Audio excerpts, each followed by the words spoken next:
Navigator, on the right path for DMS.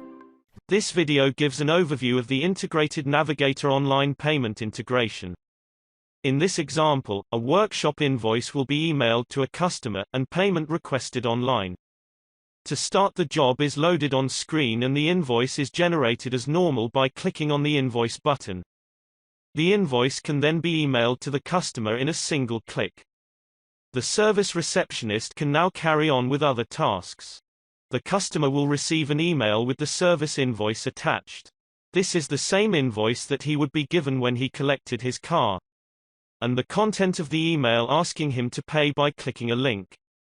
When the customer clicks the link, he will be directed to a website to make the payment. The customer simply enters in his address and credit card details before clicking on the payment button.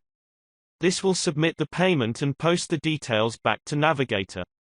To review this, selecting the job in Navigator and displaying the details will review that the job has recorded the payment made in the notes.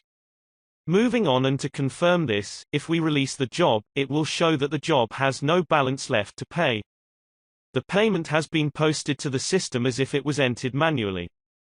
Finally, checking the till reconciliation report, we can see that the payment shows as normal. Navigator, on the right path for DMS.